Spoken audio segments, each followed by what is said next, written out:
So let's look at our boys list, Mr. Jack Tight and his Mordaka list. So we have here you go, a odd boy horde variation of Mordaka. So you have a big mech with shock attack gun, double baby mechs, rise of the baby mechs, huh? Let's get some mechs in chat, you guys. I think you got some mechs emojis. If you're a member, you should have an emoji for something like that. So get in there, put some in chat related to a mech. And then we have double pain boys, no war bosses, just pain boys. And then a Zagra Wartsnagger. Okay, I know you guys know what this is. If you were around during the Mordaka Rise, you know that the premium version of Mordaka was Mobs of Boys. So we have two 20-man units of Mobs of Boys, right? So two 20-man mobs followed by Zagrat's mob, because you see him down here as well, right? So you got three 20-man mobs, but then he has two 10-man units of flash skits. That's what I'm talking about, right? Now, unlike the freebooters attachment, which pretty much isn't that good in my opinion, for 10-man units of flash skits, this detachment, though it just gives you sustain on the wall, it's fine. I actually want to assault. I want to reroll wounds, not just on certain wound objectives. I want additional AP. I want to ignore cover on my flash skits mobs. I want all that. And I don't need the wall to do it. I can use these mobs for it on other times. But of course, I have the mech, so I can put them in a truck, and then I can actually shoot out for a firing deck. And then you can actually use the truck and the detachment abilities to shoot, to still do, I think the ignore cover ability still applies because it's just an orc unit, right? Followed by the two big 10-man units of flash skits. You have a small man unit of flash skits, followed by some 10 commandos, 5-man units of ludas, and then triple tank buster bricks, 3 trucks. So this is excellent hybridization of the detachment, taking the best part of the melee concept of the army, of having a bunch of boys with the ability to reroll wounds when they're standing on objectives. It doesn't have to be one designated like freebooter detachment. And then you can also actually put them in the wall, and really you're doing it for their 5-up invuln because you have pain boys attached to them. So then they're 5-up invuln, 5-up heal no pain throughout the game, playing the primary game, acting as a big bulwark, a big barrier on top of the Zagrat unit that can go flip objectives or just harass enemies' primary home objective possibly. On top of that, you have the commandos for the infiltration to kind of hold that presence when you get there. Before you get there, excuse me, the ludas that can go inside of another truck because there's 3 trucks here with the flat tank buster unit, so you can still use the firing deck from the ludas and the tank busters, and then you're still using the ignore cover and stratagem in this detachment. So you're, assault's cool on tank busters and getting sustain on the walls cool. Ludas, it's great for that. Flash gets big deal because they're big 10-man units as well. So we on the one, it's time to go. When you have this much guns, your detachment doesn't feel like absolute dookie when you're like, okay, all these guys can actually shoot their stuff. So yeah, this is awesome, right? Jack Tight really kicked it out of the park here with this detachment. How he did this is perfect points ratio on character designation. The fact that he still picked one shock attack gun, great job and discipline by not trying to fit a second one. I know I'd be looking at this Ludobrick and I'd be like, right, I'd be trying to find another shock attack gun because they do most of the work, but they fit in the transports in that way as well for firing deck and such. So yeah, good discipline there. Awesome. I love to see it. This is a great list, and you can see he did a great job. So he went 4-1 here, and he only lost that game by 1 point from getting a draw. So that's at the final round. So this is an excellent pick by the live chat. Congratulations, guys. Awesome pick. I had a feeling you guys were gonna pick this though. I really did. So let's go into his path to victory. So why is always the world eater getting beat up by orcs like round 1? Why every time we do this is happening? I guess because they think they can get stuck in, right? So they think they can get stuck in with us, and we're like, hold on, we actually shoot at you while we kill you. In this situation, so we have a Demon Prince of Corn, which actually pretty good. Karn the Betrayer, followed by Juggernaut and a Slaughterbound. 2 10-man units of Berserkers, followed by a Chaos Rhino. I said Chaos Rhino. Just sounds funny. Three Chaos Spawn units, 1 A-Bound, an Exalted A-Bound, double Forge Fiends, some Goremongers, and some Eakles. That's where you're happy. You got Tank Busters, you got the Flash Kits, you got all the boys anyways. So everybody's getting stuck in. I love the fact that this whole list and how it's designed, I appreciated more when I realized how hard it was to actually get the freaking detachment, the freebooters, new freebooter crew, rerolling wounds objective off. That's so annoying. But in this detachment, boy, I could do it on my Maz boys. That's awesome. You can follow up in fights with your flash kits, with your tank busters. Those guys can get in fights and me doing cool stuff too. Obviously, you have long range shooting for these forge fiends. You can tank bust one, then jump out with flash kits and shoot them. if he puts, some of these stupid chaos spawn, they go stand somewhere, try to get in a fight with you. Pick the truck, you can shoot at them with it from inside the truck and still be safe. Use stratagems they want. You can pick up the jackals and the goremongers, if they come out. And then, of course, if you ever do get tagged, you can jump back in the transports from some of these units and take advantage of that so you don't get stuck standing there if you were in a fight. But when you have all these boys, you already know what's going to happen. He's going to try to get you with these Zerkers. You can't let him get the initiative on you with too many of those spawn. You have good Overwatch capability as well, and you're moving actually forward in this one. So I love that. And Jack pulled that off with the 15, right? Careful, but a good win. Careful, but a good win. They just kind of run out of stuff when you actually have that combined arms because you're like, I'm going to just do everything. Mind you, still have Zod. Still have Zod. Don't sleep on Zod because world leaders hate what you can do with Zod.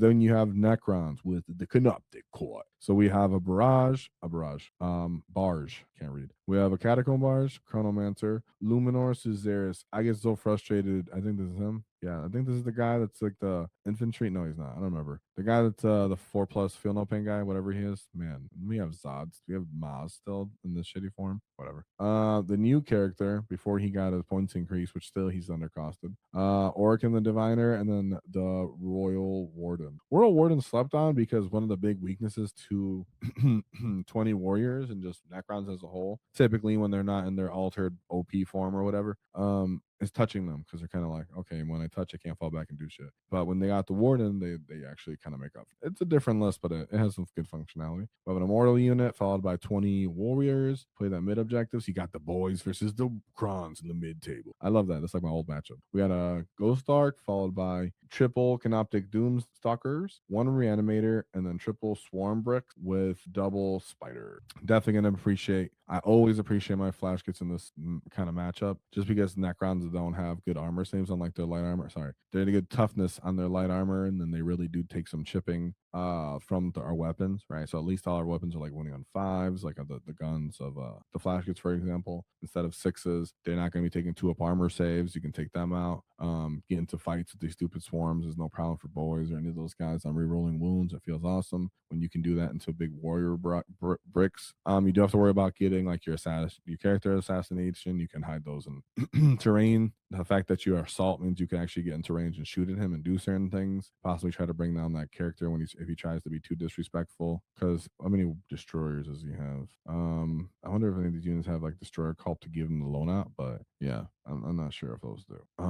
But good one there. He got a big 20 point there. Then we go into his third game. What's up, chat? I see you guys. It was against Adeptus Custodi. Got a Blade Champion, Trajan Valoris, 2 units of Guardians. One is a small man, one is a big 5-man. Double units of Alaris Terminators. One is a 2-man, one is a 3-man. Gravis Tank, 5-man units of Wardens, followed by double Prosecutors, double Venatari, a Wish Seeker, Clades Assassin, and Kyra Draxus. So not the meta cheese of Land Raiders and just Guardian spam, just good old-fashioned Custodes getting stuck in, one advance and charge guy, some elite infantry and such, but that's not gonna, typically they need more stuff to chew through that many points and activations and boys. And the one thing Custodes would hate if boys can re-roll wounds with the amount of punches they have with just 1 AP. So that's not going good. And then you're actually glad that you can strip cover when you're shooting at them. You can give yourself additional AP when you're shooting at them. That would be awesome on your flash kits that who like to shoot at Custodes, tank busters, a little bit of Ludus, but they won't do it. But within transports, right, they have to now account for the transport, stripping cover, and then shooting at them. A truck shooting at one of these Custode units and then just picking them up because they have tank busters in it. Oh, right? That's what they have to account for in this kind of matchup. So that's pretty awesome. Then we go into his 4th matchup, and he got a 17-point win there. Then we go into his last matchup, which was a close game. Goes into the Leagues of Votann. So we have double Evaluator. What is this guy? A real estate agent? What the heck? We got triple calls, a strategist, and Utark the Destin. We have 1 warrior squad, followed by a carrier and a Sachitar. Look at those boys. You got 2 little transports. I want a different kind of transport, guys, to be honest. I know this sounds kind of greedy, but I kind of want like a tougher one or less tough one. I don't really know. What would it be? What would be another transport? Like we used to have one in the track, right? And the track was like a little tougher and stuff. Yeah, why'd GW take that for long? Then we have double Thunderkin units with the Graviton Blast Cannons. Only 2 5-man units of the Zerkers. Kind of surprised they're not more Zerker leaning. But they are a little baby Termi leaning. So the one thing about these guys is these guys do really mess up Orc Boy map, right? So typically I'm really fan like, Orc Boys can last long stuff. Trust me.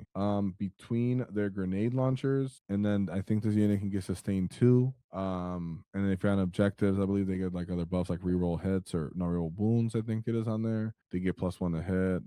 They get like a bunch of different buffs that they can stack on that on your boy mobs. And your boy mobs are giving blast to all their grenade launchers, so you're giving all of the grenade launchers that many shots. So when they stack the right buffs on it, one of these units can cripple or straight up pick up a 20-man unit of boys. So that's going to be a distinguishing, like, big factor in the game. Of course, you want to be able to get your Mandos down first, but he has pioneers, three units of pioneers and a Jaeger unit, right? So you do want your because typically how Leagues of Votann work still kind of is, they create like the little bubble. You can push their infantry like Jaegers out or whatever. Little transports can come out. Maybe some warriors do some stuff. They get some shots off you from their armor. They can choose to make a barrier of trash with their infantry, like I said, from disembarking and doing that stuff. And then they drop all their big, bricks of termies and such, or they disembark from their big tanks. And then they countercharge you with the berserkers, right? So it's a very much like I meet you in the middle and we bang it out type of thing. But when they can drop and just straight up break your nose in the fight, which would be like picking up mobs of boys, it makes the fight much harder. The good thing about that is that they're relatively slow. So if you can kind of break the distance on them, win those skirmish engagements to push them out so they don't push out as far, they can still be tabling you, but there's a chance that you can hold on the point and or have killed enough of them, which might be in the case in this way because he still has to kill like all the flash kids, he has to kill Zod, and you have tank busters, so he can't just disrespect you with his tanks and such. So this would be an excellent game, and it was 11 points there. W there on his end, so awesome. And then we go into his last matchup where he has Death Guard, where he lost by just by 1 point here to Death Guard Virtuous Vectrum. So you have Biology Putrefier, Demon Prince of Nurgle, that's the little mini Morty, followed by Malignant Plaguecaster and Morty, and a Tallyman. That's something that I worried about in this attachment. Killing tough stuff, right? I could only lean into tank busters, and they can only do their thing when I call a Waaagh. You know what I'm saying? And then it's like, then I can reroll wounds if you're on an objective, if I can hit you enough. That's, from what I remember, that was one of the things that kind of was like, because you want, yeah. So, anyways, I'll talk about that more. We have 10 unit of Plague Marines, pretty solid unit in the Rhino. Of course, they use a little firing deck with their big pro special weapons in here that can work pretty good. Big unit of the Blight Lord Termies, good amount of punches and shots, and then they lower your toughness so they can actually do a good combined arms factor on your boys normally. Like, normally you're like, oh, those bolters are trash. Like, okay, but if I'm winning forge of the bolters, right? So it's a close game though, as you can see on the point. So it's not just throwing it. I'm just saying it's a good game. We have Chaos Spawn, triple units of the floated bloat drones, right? So if you can lock these down with your boy Zod or something because they don't have blast, cool. But when they have big bricks of termies that can heroic, or the demon, maybe baby Morty do some stuff, it's like hard to kind of lock some of these dudes down. And then 2 units of Poxwalkers, just enough to create a little bubble. And then 1 Chaos Spawn. Sorry, I said that. So strong, kind of weird, very strong into this version of Orks, and obviously to even get to this point, this player was optimized with it. So pretty sick stuff here. But yeah, good matchup overall. Just the factors are Blight Spawns actually do have the volume to kill mobs of boys too. Typically, Death Guard can struggle with that with some of their other builds sometimes. Dropping your toughness would matter. They can get a good blast on their block launchers, and they're able to actually kill. When I mean good blast, I mean like into your flash get unit, right? Because they're actually picking up 2 wound models in that case. It's like, oh, okay, that would be pretty tough. As well as your big, Bricks and Marines have good activations as well into them. And you just always got more Tarion plus the baby Nurgle Morty is what I like to call him, right? So it's a well-rounded list, and depending on the mission, and you can see just 9 points, very good, very good showing by Mr. Jack Tight. Let's go over his list one more time for what the chat picked, where we have more Daka. So we have Big Mac with Shock Attack Gun, double mech, and then double Pain Boys, followed by 1 Zograt, 20-man unit of boys, 2 big 10 of flash kits, 1 big brick of Grots, followed by a little Grot unit, 1 Mandel unit, some Ludas, triple tank busters, and then triple truck. So Jack, as I said, he was obviously more aware than me. I'm not going to say equal, but he was very much showing that he was aware that toughness is a factor. Even though we can all agree and we all know that tank busters on their own and just they're a little too overcosted, they're quite unreliable, all this stuff you can say. And a lot of the time, if you're playing with them, who really does the work is the Shock Attack. So, as I was kind of alluding to, it'd be hard for me personally to not favor the Shock Attack on. Maybe Jack can give us feedback and say like, no, I should have paid for it or whatever, it wouldn't have mattered. But the only reason why that's an argument is because the detachment can struggle into tough stuff. So we brought 3 tank busters, kind of offset that toughness factor, and I appreciate that. Nonetheless, you can't win them all, and that was an excellent, not all the time, right? You can't always win them all, but were all close games that I'm sure you could have won them all. So excellent list, great take on more DACA to modify it, to modernize it, to kind of pick up what it kind of had skeleton of with the boy mobs and still being able to swing them into the wall, but then also still having fun mobile trucks so you can use firing deck and